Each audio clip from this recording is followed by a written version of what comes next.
in year 2011 and 2014. He was part of several important national level committees of Ministry of Finance. As a private secretary to Union Minister of Civil Aviation, he worked for revival of SpiceJet Airlines. He had worked for the development of various airports across country. During his tenure of 5 years as CEO of Andhra Pradesh, he brought investments of several crores to Andhra Pradesh by various companies like Kia Motors, Foxconn, Gamesa, Asia Pulp and Papers, etc. He regularly takes sessions with his departmental officers at CA institutes, Chamber of Commerce, and with various educational institutions. I would like to welcome you, sir, to address this gathering. Sir. Thank you very much, uh, respected Dr. Anand, respected faculty members, dear students, friends, ladies and gentlemen. It's a matter of deep honor and pleasure for me to be with you all this evening to share a few thoughts about the emerging trends in Indian economy, businesses, and management. In fact, this topic was given to me last evening, and I was thinking, I was giving a loud thought to what I should speak before all of you, because this is extremely relevant subject, extremely relevant in today's context, because we are essentially at crossroads in history of the world. We have faced a major pandemic beginning 2020, January or February in India as such, which disrupted the entire, not only Indian economy, the world economy. It disrupted the way we think, the way we behave, the way we live across the globe. There are other disruptions too, which are on the anvil. What's happening in, for example, Afghanistan, how it's going to affect the rest of the world, particularly India.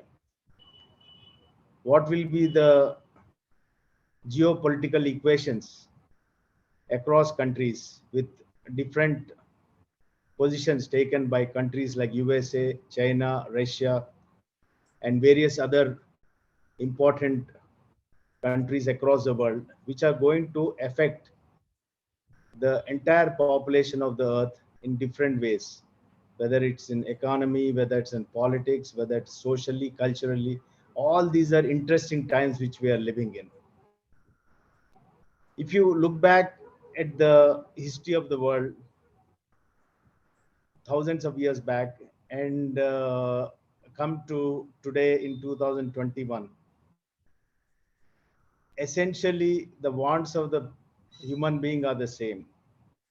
The good old roti kapda makan, to begin with, added to it entertainment, leisure, travel, higher standards of living, etc. Essentially, the same kind of wants are there in people across the millions of years of evolution. Only what is changing is the processes and the environment in which people in different generations, different times of history are exposed. 2 years back, our mindset was totally different. We were complacent the way the world was moving. 2 years later, suddenly we find everything has changed. 2 years back, we were growing as an economy at about 6 to 7%. Suddenly, we find our economic growth rate slumping. Last year, at least, it slumped, and this year again picking up slowly. So these are some of the things, changes, cataclysmic and major changes coming across the world, which are impacting us, which are posing new challenges to all of us. In fact, 6 7 years back, I was asked to speak on emerging trends in global business by the Nagarjuna University in Andhra Pradesh. At that point of time, people were looking at vision 2020, 2030, 2050, and kind of trying to envision what is going to be the future of the world economy, what are the changes which are going to come across, which we need to know and take advantage of. But today in 2019, 2020, things have changed altogether.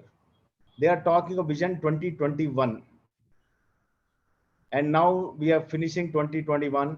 We'll start looking at 22, 23. Nobody is looking far ahead because no one knows what's going to happen in the coming days. This is definitely a challenging and a very, very interesting period of history.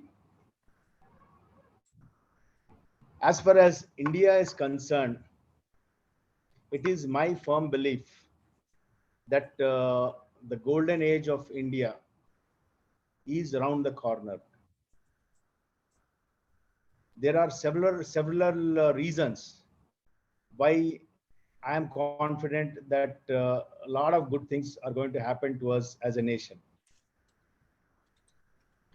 We are today the world's sixth largest economy by GDP. We have a GDP of 2.87 lakh US dollars way back uh,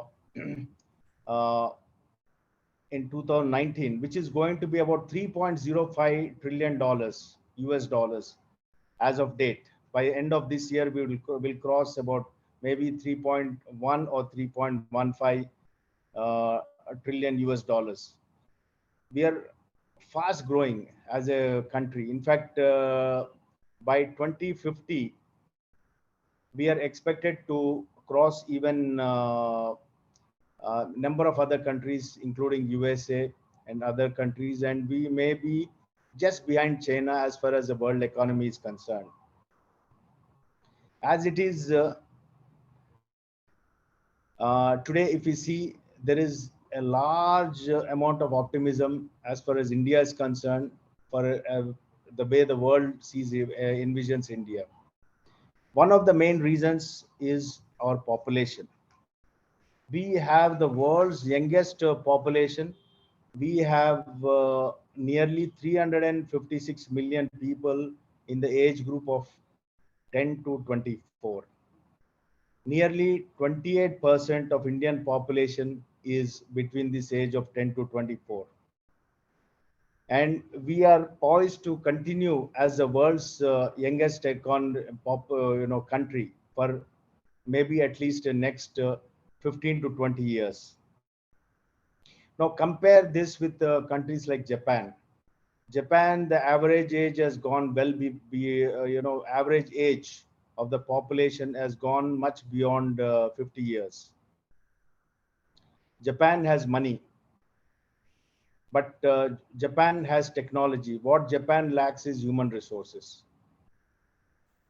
And if you see across Europe, the same problem is coming. The population is aging. They have money, they have technology, but they don't have manpower. USA is also soon going in the same direction. Whereas China is also slowly. China average age is about 48 years now. So they are also slowly aging. Though China still has a large young population. Whereas in India, we are really blessed with this demographic dividend of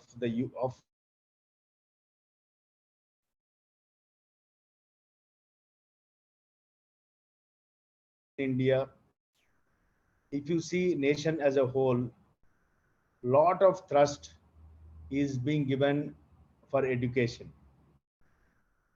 Whether it's the central government or governments in the state, people, the lot of investments are being made in the education sector.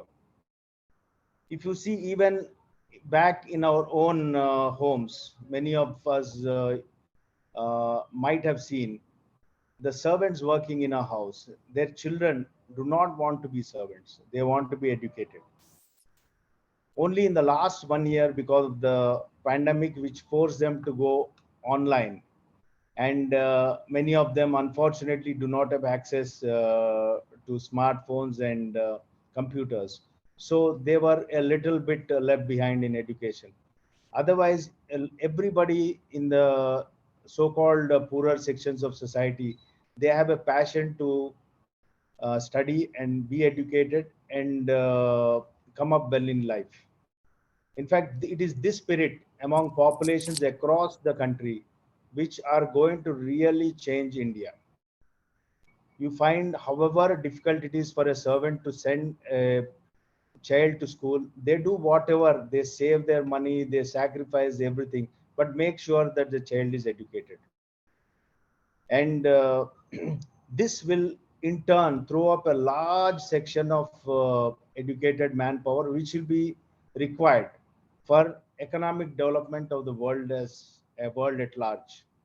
Added to this, we are now focusing emphatically on skill development. We have the National Skill Development Program of the Government of India. We have the state skill development programs. We have large number of education institutions. We have large number of universities, large number of NGOs, and various other consultants and individuals who come forward to ensure that there is proper development of skills among our population. I have a good reason why I'm emphasizing the factor relating to young population, education, and skill development. I'll come to that soon. Now, if you see various manufacturing processes, different, whether it is automobile, aerospace and defense, electronic, computers, healthcare, and textiles, various types of industries, today the skills have become very specialized.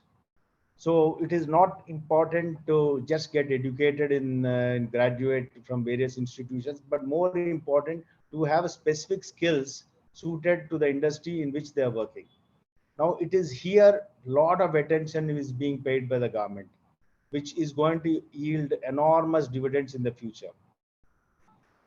So why I'm saying all this is, India today has a glorious opportunity of becoming the manufacturing hub of the world, especially post COVID, for various reasons. There is a lot of animosity, lot of concern, I would say, among different sections of people across the world, for good or bad reasons, relating to the role of China as such. And that, in fact, presents an opportunity to countries like India to provide a substitute manufacturing market for the rest of the world. We are living in a world of outsourcing. No longer you need to do everything yourself. This is the golden rule which all industrialists, all the leading entrepreneurs across the world are now following, sensibly so. They have been outsourcing their manufacturing to countries like China. They have been outsourcing their consultancy, their knowledge, based research, etc., to countries like India. They have been outsourcing various activities, other activities across different parts of the world. Now, while we are doing in business well in outsourcing relating to areas like software, areas like call centers, areas, various other service sector related areas, what we need to now focus is to get the outsourcing of manufacturing into India. Now, with huge young population, it has we are in a situation today where our labor cost vis-a-vis rest of the world has become very competitive. About 15-20 years back, China's labor force used to be the cheapest in the world. Today, China's labor force has become somewhat expensive compared to India.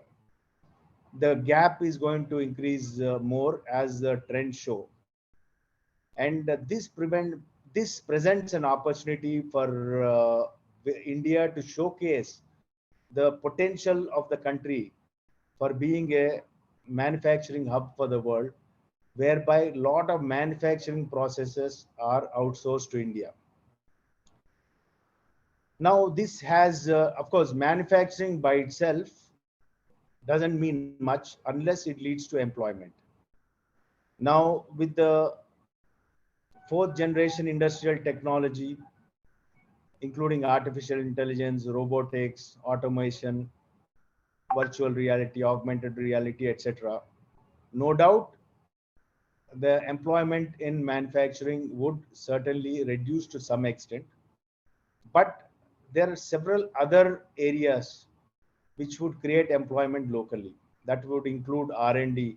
It would include skilled manpower who operate all these equipments. It would include logistics. It would include creation of large manufacturing facilities. It would also include creating service sector industry, which are centered around these manufacturing facilities, including hotels, etc. Naturally, it will also include things like healthcare facilities, educational institutions, and various other things. So, India, for us, we have today a major opportunity to kind of try to emerge as a rival to China, in fact, overtake China as a global manufacturing hub. This would create a huge employment across the country, and this is where we need to work seriously. For this, there are various ways of doing this. One of the most important things is the creation of infrastructure. For example, in China, if you see Shenzhen, if you see say, various other places of China, they have this special economic zones, which have the fantastic resources in terms of physical resources, in terms of infrastructure, whether it is land, whether it is electricity, water, suitability of the location, environment, also educational manpower, skilled manpower availability, healthcare facilities, etc. And along with that, taxation benefits, what they're given. They're given zero tax facilities in many of these areas, which encourage large number of industries across the world to come and set up their units there. Similarly, if you see, Vietnam has done the same thing. Way back in 1970, Vietnam was far behind India in many respects. In fact, I had an interesting, observation, which in course of my working as private secretary to the former Union Agriculture Minister, we had come across certain experts from Vietnam who did extremely well in the agriculture sector. Today, if you see Vietnam, they do not, for example, grow mango, but they import mango from India, and they add value. They make it around maybe around 5-6 times the value what we are selling to them, and they export it to countries like Japan and other advanced countries, and which they are exported as Vietnamese products, not as Indian products. Basically, the product is ours. All that they are doing is value addition. Now, how this has happened? Because they have created special zones in Vietnam, which focuses on agricultural growth, the best practices in agriculture growth. And they have capitalized on the availability of knowledge and various other factors, and ensured that the developed world takes to their agriculture produce and imports from them rather than import from countries like India. Now, there again, they have created these various zones which facilitate. I'm just given an example of agriculture, but various other products also they're doing very well. Now, coming to agriculture itself, I had an occasion to discuss with certain, Vietnamese, some of their leading experts, and I've asked them the secret of how they've been able to pull this off. Then one of the answers they gave was many of these things they've learned from India itself. They've come to Indian Council for Agriculture Research in the early 1970s. They learned the best practices. Then they started coming year after year. We have the among the best agricultural scientists in the world. They have learned everything from us, gone back, effectively implemented. Whereas we in India, we are very good in creating knowledge base. We are very good in coming with ideas, but our problem is implementation. Some our failures in implementation. So we need to focus on that area. I also had another interesting experience when I was private secretary to Union Civil Aviation Minister. At that point of time, certain employees of Air India and certain aviation experts from India were being sent to Singapore for being trained by the Singapore airlines. Now the beauty of it is, about 2 or 2.5 decades back or so, all the people in Singapore Airlines were trained by Air India. They learned all their skills, all their knowledge, all the basics from India, from Indian aviation industry. They went back and they put up something which is far more advanced than us. So now in today we go back and learn from them.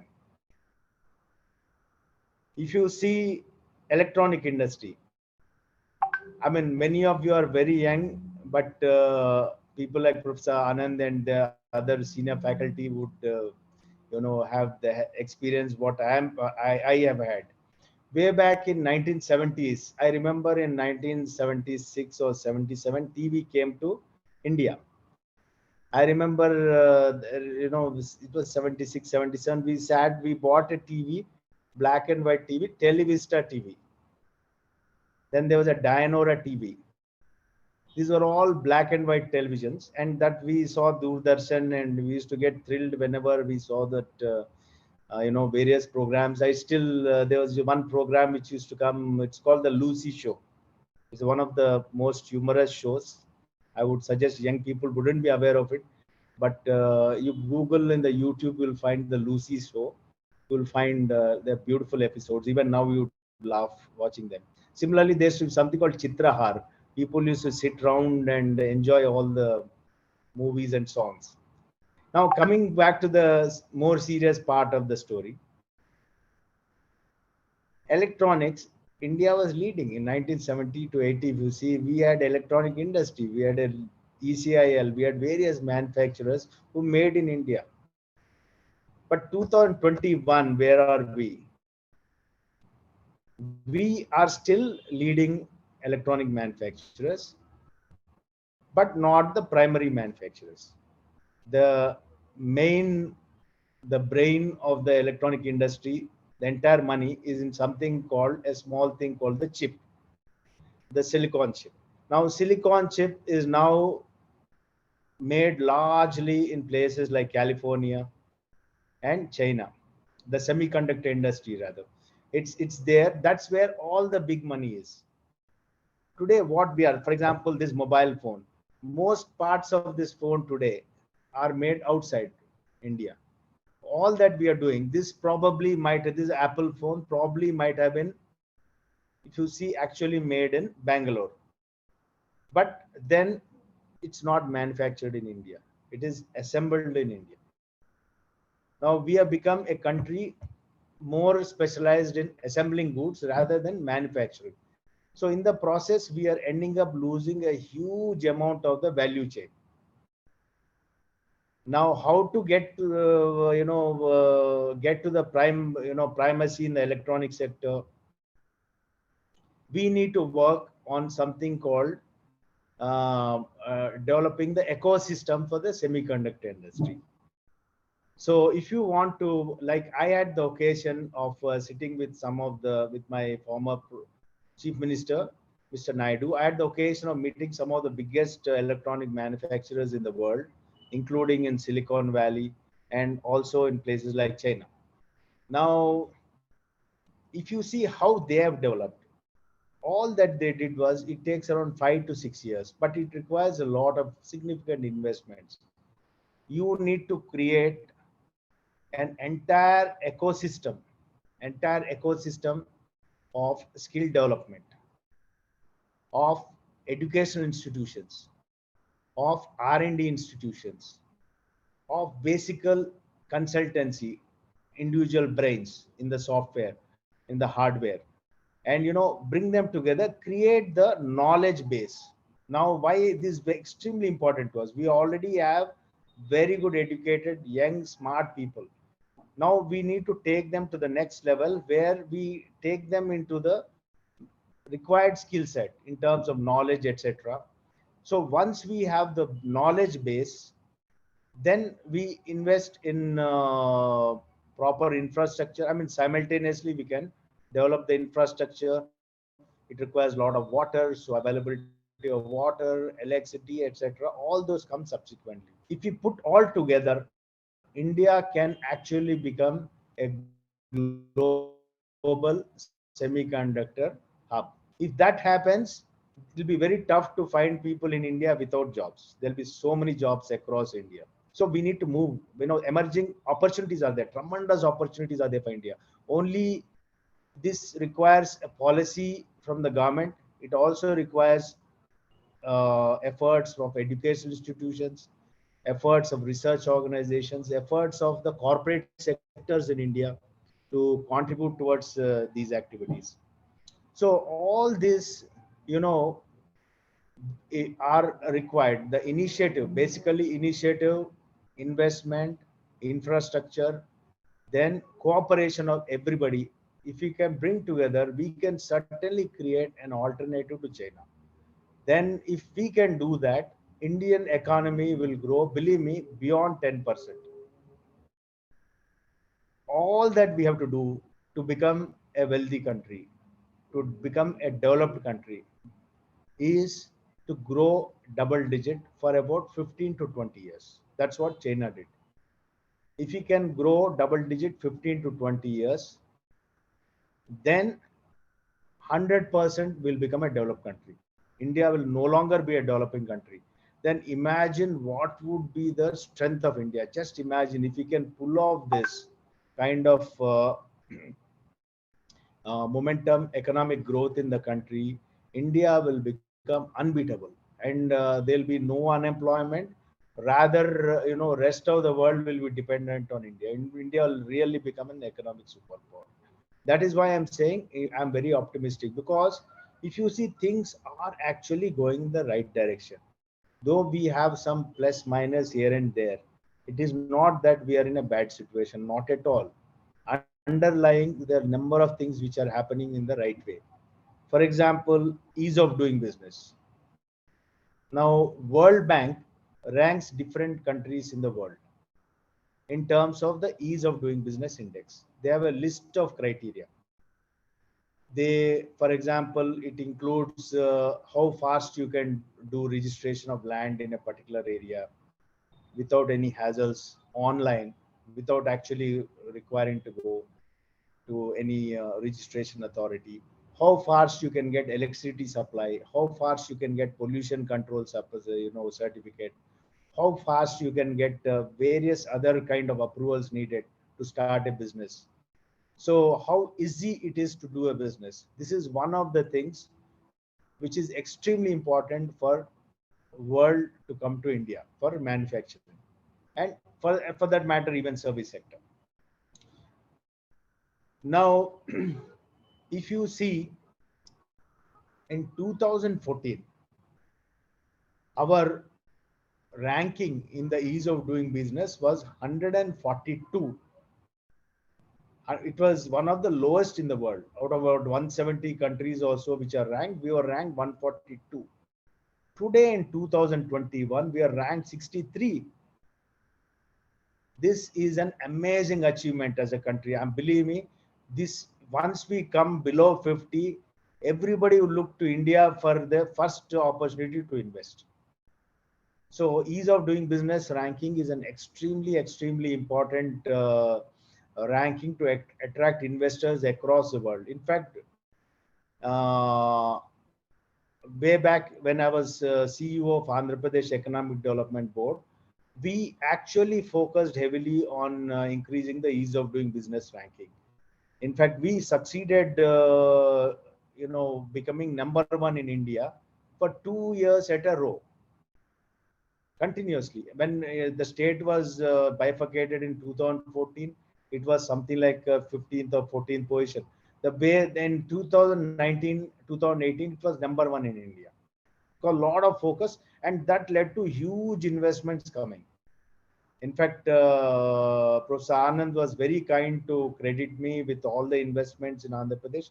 No doubt, we work day and night to bring investments, but it is the entire effort by whether it's a political or executive, entire everyone work together to bring this kind of transformation. Now, same thing is happening at the global level. The way they have brought India to 63rd position is something amazing. Even global competitive index, we are 68th in the world. That is again something really to be happy about. So uh, now, ease of doing by itself is not enough. It has to have several other factors, which I'll come to a little later towards a subsequent part of my presentation. Apart from this, if you see overall economy of India as a whole, today our Bombay Stock Exchange or National Stock Exchange, actually, if you see, they are the world's largest stock exchanges by market capitalization. We are the biggest in the world in terms of market capitalization. We are, as it is, the sixth largest manufacturers in the world. We employ nearly 57 million people in the manufacturing sector in India. It's a sizable population. And our aim should be to become number one in the world in manufacturing. Nearly 50% of the vaccines in the world are produced in India. Today, COVID, we have seen whole world, in fact, was looking to India for supply of vaccine. And with great sense of pride, we should be very proud of our country. We have successfully vaccinated a large population, though still there's a large population left to be uh, vaccinated. But we should be very proud of our private sector. See whether it is you know whichever the variant, what whether it's Covishield or Covaxin. Now, who are these people? They're Indians. Whether it's Serum Institute or Bharat Biotech, they're all Indians. In fact, they have done amazing work in, of course, Serum had tied up with across the world, and Bharat developed on its own in India, but they've done amazing work in immediately creating large amount of vaccine in the country. This is a major achievement for the country. This is also very important because unless people are healthy, you cannot, no point in having a large population. They should be healthy and also active. India is also the world's largest producer of generic drugs. And Indian textile industry today has more than $100 billion worth of production annually. And we are employing close to around 42 million people in the textile sector. We have among the biggest chemical sector in the world, very robust chemical sector. In fact, this is one area which we need to focus a lot, chemical industry, while at the same time pollution is a major factor in chemical industry. We need to tackle pollution, at the same time promote chemical industry big time. Then telecommunication industry, we are the biggest in the world today in terms of mobile handsets. I mean, virtually, we are the second biggest in the world, not the biggest, second largest. Now, you see every person in the country, whether your servants are using WhatsApp. My driver is my friend in Facebook. And my servants, my drivers, they kind of communicate with me on WhatsApp. And the cook working in a house, she doesn't know ABC. She does cannot read or write. She can only understand Telugu. She only knows one language, Telugu, and she has become a super cook in the last few. About a couple of years back, I always used to say anyone coming to our house, the only trademark thing I can offer is a nice filter coffee. But today, any of or any of you are welcome to my house anytime. But if anyone comes, I can offer the choicest dishes. Now, why? How did this happen? This lady has been going through YouTube every day and learning cooking in the YouTube. She doesn't can't read or write, but she can. Become a super cook now in a matter of 1.5 years. And so this is again a major industry, where, because these where we can transfer a lot of knowledge to the people. I would suggest, since number of students are here, I would suggest to all of you, there are a lot of learning you can do on the YouTube. See, for example, I'm a chartered accountant by qualification, but I became very interested in civil engineering. So I used to see lot of videos of mega structures on YouTube. They're so fascinating, whether Discovery Channel or National Geographic, how Hoover Dam was built, how cable was laid underwater for internet across the oceans. And very interesting, if you know, that the cable also snapped under the ocean and they could reconnect it. It happened, it snapped. Imagine deep in the ocean, cable breaking and people going and refixing it. And how various structures, how Three Gorges Dam was built in China, how our own Delhi GMR airport was built, GBK airport. Amazing how our projects are being done, how tunnels are being made. So much of knowledge you learn by listening to, going through the YouTube videos. Similarly, the TED Talks, I would suggest every one of you. There's so many things. Many people say I don't know anything of cryptocurrency. I would say listen to the 10 TED Talks. You'll know, you become an expert in cryptocurrency and blockchain. There's so much of knowledge you'll get just by listening to the TED Talks. They're best brains in the world who are speaking on the subject. And I also enjoy something like Harvard University. Other day, I was listening to Mark Zuckerberg's speech. It was amazing. His commencement speech. I was listening to Bill Gates' speech yesterday. It was so inspiring. Steve Jobs' speech at Stanford. Amazing speeches given. You know, and he talks about connecting the dots, and exact word I don't know. He says something like, don't allow somebody to write your script. Write your script and follow your script in life. What Go where your passion takes you. Don't run where others want you to run. As far as you where your passion is, you will succeed very well. True, but it may not be possible all the times, but to the extent possible, follow your instinct, follow your passion. That's a beautiful speech of Steve Jobs. See, so many things you learn in this YouTube. Now, coming back to this, we have the fastest e-commerce market in the world. Today, everybody is ordering online. It's one of the fastest retail markets in the world, online e-business. Again, now this is happening across, and people are not losing jobs. People are actually creating new jobs in the e-market sector, e-commerce sector. We have also the fourth largest natural resource base in the world. This is whether it's mining, etc. These are major industries which create huge incomes, huge wealth to the nation. And mineral wealth, we are really blessed. We are the second largest coal producer in the world. We are also the second largest cement producer in the world. We are the second largest steel producer in the world. We are the third largest electricity producer in the world. Why I'm giving all these statistics is a simple reason that when we talk of emerging businesses, we must see where our strength lies, because these are all important areas. Forever and ever, people are going to require all these things. So these are all areas which will provide you huge amount of opportunities in the future.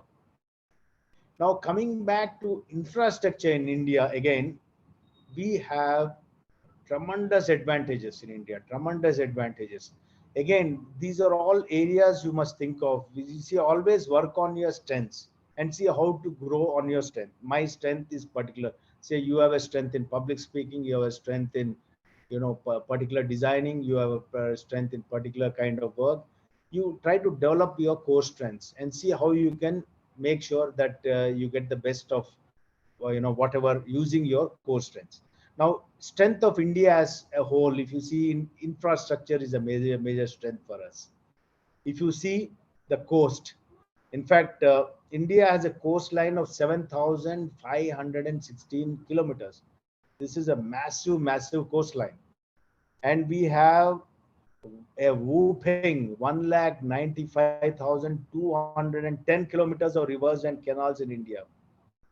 This is extremely important because if you see emerging businesses in the coming days, those businesses, those countries or regions which have excellent waterways and coastline, they are going to attract massive investments, because as all of you know, logistics is one of the most important areas in the coming days.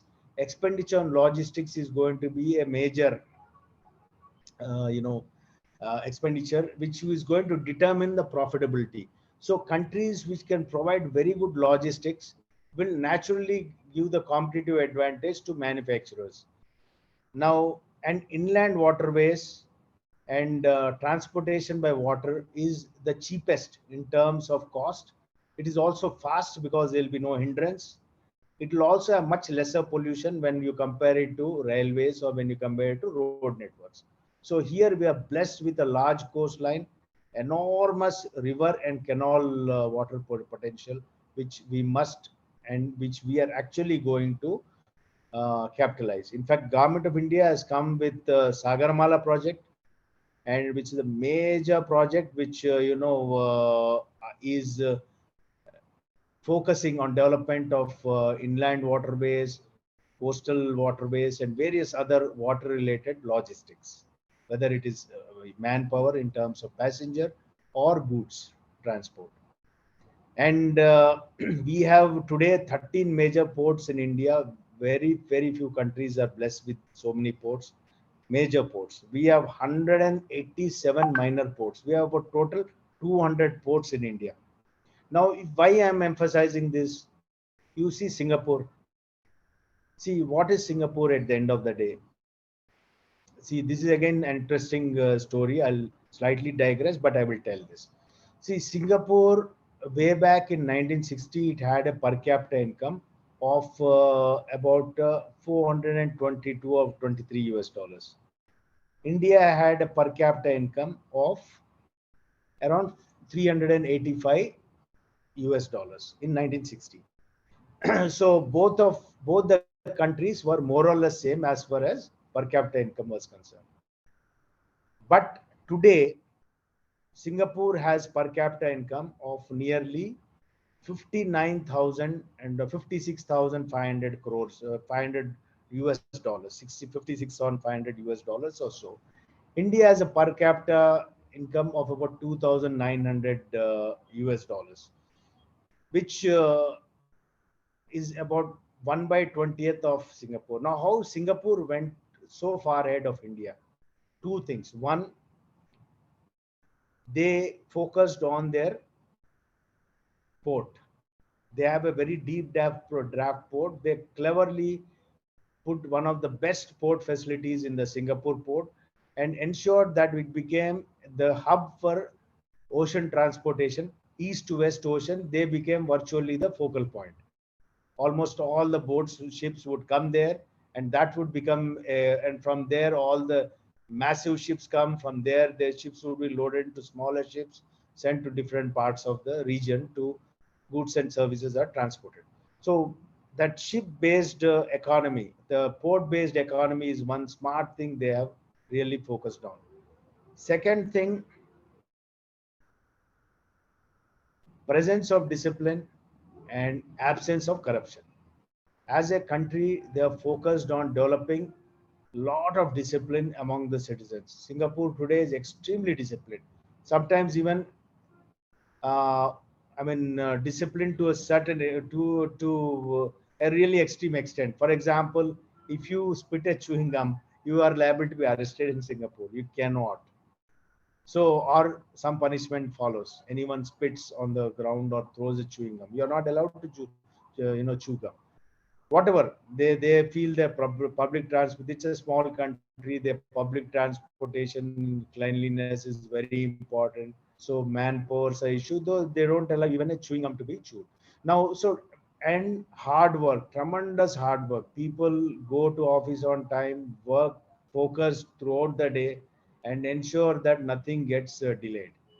That is one discipline. Second, they are focused on integrity. Singapore is one of the countries where virtually there's no corruption. So it's a very, very honest, country. People follow very, very stringent norms of integrity. That also helped in their development. Apart from that, various other, they're focused on education, etc. And the most important thing they've done is creating the Singapore Economic Development Board. That's in fact way back in Andhra also we have done the same thing. We had developed the Andhra Pradesh Economic Development Board, which actually on the same lines as Singapore Economic Development Board. See, all that as Singapore has done is it has taken young people. Their average age is only 30 years. See, that's why I was stressing on the power of youth.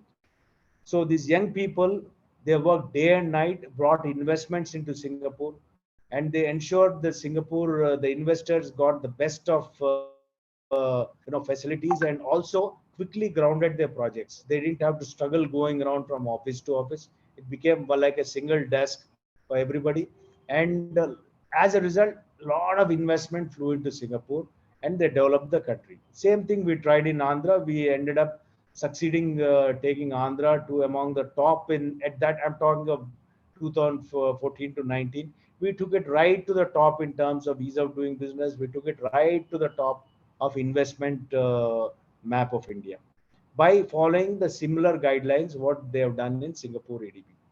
Now, uh, coming back to this, so the way Singapore has focused and on the coastal thing, same thing on the port-led development, same thing now India is focusing. So I believe there's going to be a huge opportunities in port-led economy as far as India is concerned. There's massive, massive opportunity.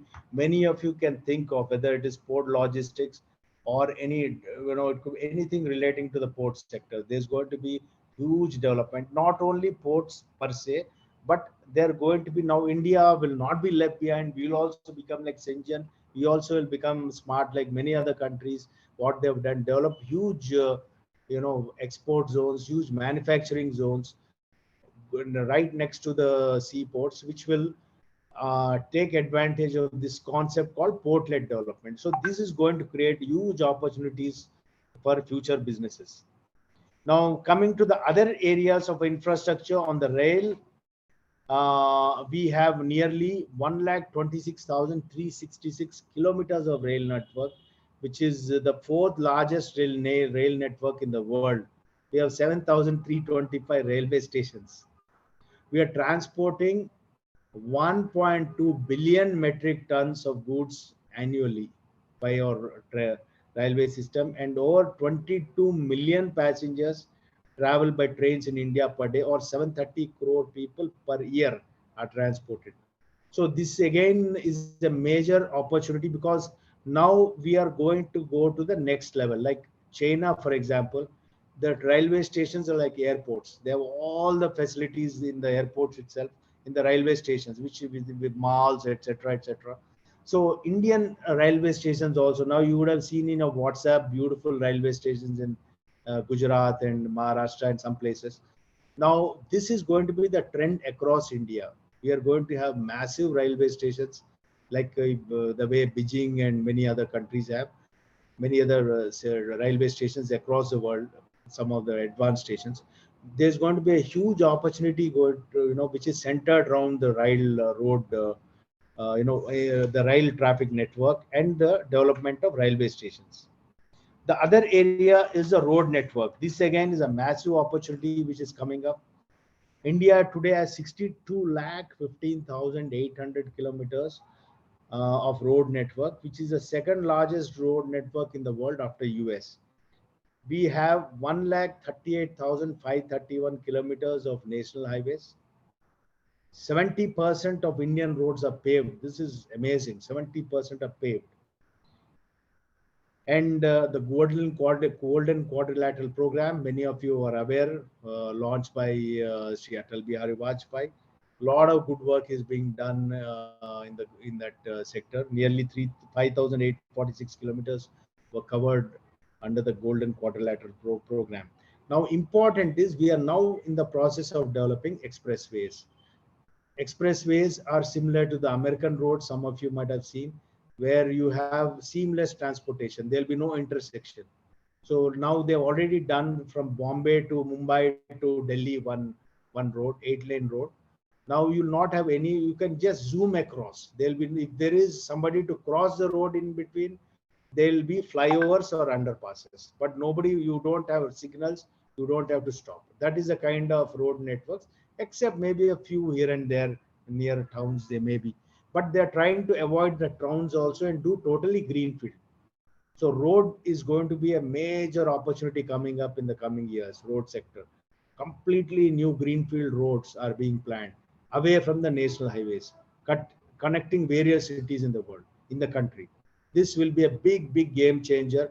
This will mean huge opportunities in the, whether it's construction, raw material supply, whether it is, contract works, whether it is cement, steel, and various areas, things are going to pick up because of this expressways which are being planned. Then, apart from all this, there are several other areas which, for example, solar power. We have something like 5,000 trillion kilowatt hour per year solar capacity, which we are blessed with more than 300 days of sunlight in most parts of the country in India.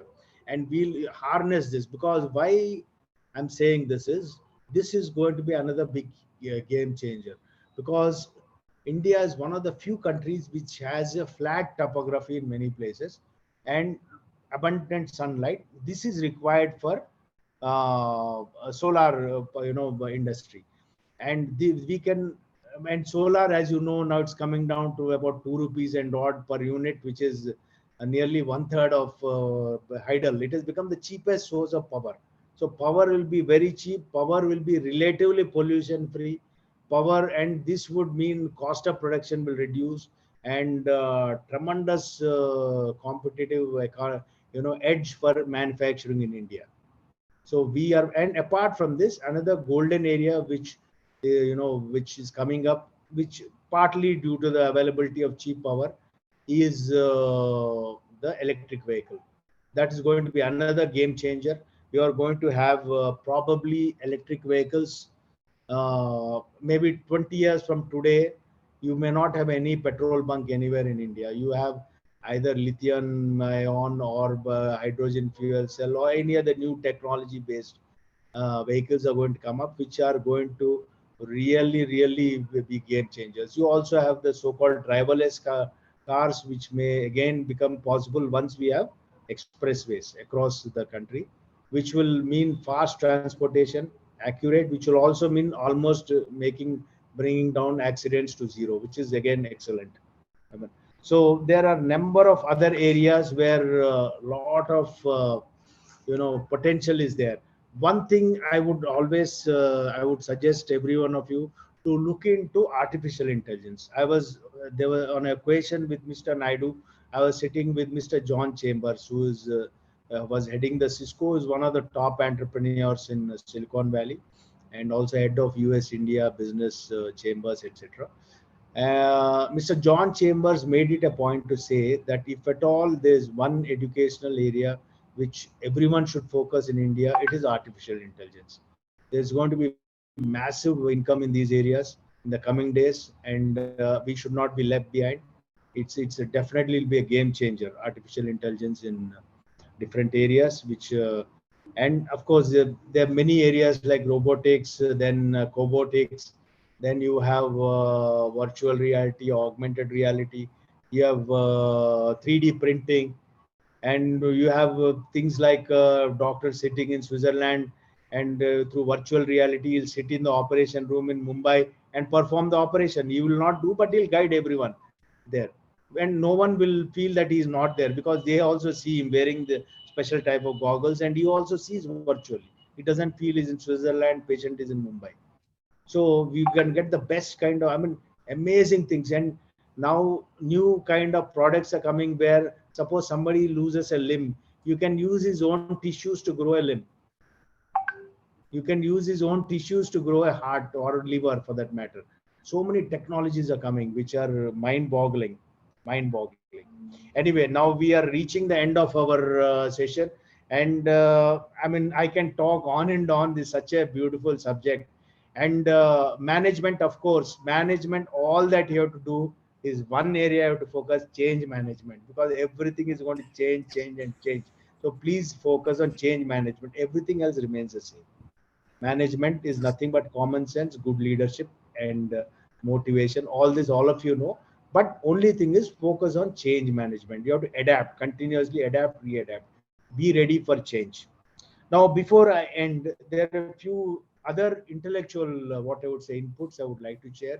I talked about infrastructure, policy, etc., etc. Now, there are few things as a country. If we really have to become number one in the world, have to come up very well. If all of us have to be well off, our children have to be rich, we have to adhere as a country to a few things. One is peaceful coexistence.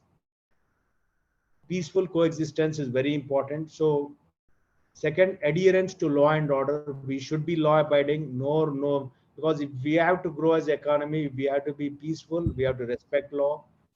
We have to be educated. We have to do skill development, and we have to promote honesty and integrity. Character is very important.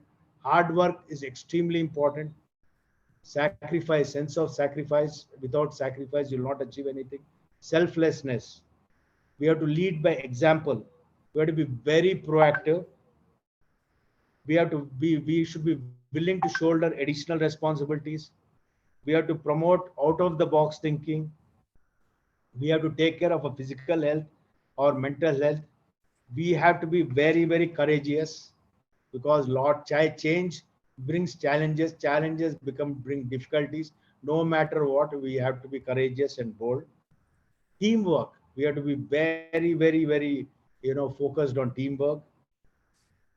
No criticism and backbiting, rather praise each other. Look for cooperation and co-option rather than competition and hostility, because only when we work together harmoniously as a country, we can really grow and develop. And above all, good governance and development of best practices, adoption of best practices. There are many other things I can speak on, but then time is a limiting factor. I wish you all the best. All that I want to say is we have a golden future. Let us all dedicate ourselves to develop. In fact, India was always the greatest country on earth. We see from ancient days. India will soon become again the greatest country on this world. Let's all work together with the confidence and do our best. Thank you. Wish you all a wonderful, happy, prosperous, and healthy future. Thank you. Thank you so much, sir. Thank you, sir. Thank you so much, sir, for your motivating session. Now, I would like to invite Dr. Kumar Saurav, sir, for taking the question of any student, if any question is there, and conclude the session. Sir. Thank you, sir. So if any of you have any question, you can share it on chat box.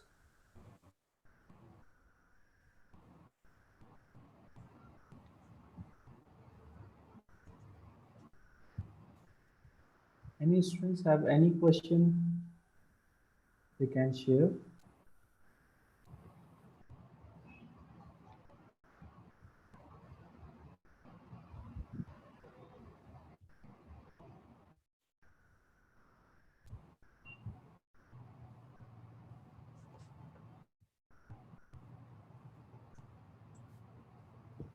I think you can I conclude. think no, sir. You can Sir, we request you after, after 1 month, one more session we require, sir. Kindly accept, sir. Surely, Please. yes. I'll be happy to. Thank you, sir. Thank you so much. Thank you very much. Yeah. Thank you. Thank you, sir. So, Thank you. formally, I would like to present my vote of thanks So at the outset, I would like to thank Vice Chancellor and Registrar of the University for providing infrastructure and conducive environment to conduct such lecture series, to provide knowledge to students beyond the classrooms and books. I would like to thank our Dean, Sir, Dr. Anand Bithapudi, for his constant support and motivation to conduct this lecture series. And I would like to thank our esteemed guest of today's session, Shri Krishna Kishore ji, for his valuable time and knowledge shared by him. Sir, in present scenario, to take advantage of demographic dividend, by doing this, we can overpower China only by adopting the policies and measures you have suggested, like development of infrastructure, development of special economic zones, and especially your mantra to all students, like be adaptable. Today is COVID, tomorrow it will be over. Then there might be some other crisis. Be adaptable. Be the change in the society and within yourself also. And I thank you for this, sir. I'm sure the knowledge shared by you will be a great learning for our students. I would also like to thank our faculty colleagues for their support. I would like to thank all my students who have participated in this lecture, and I'm sure they must have gained a lot. And last but not the least, I would like to thank our system admin for making this session smooth and glitch-free. Thank you all. Thank you, sir. Thank you, sir. Thank you so much, sir. Thanks. Parveen, now you can end the meeting. Thanks.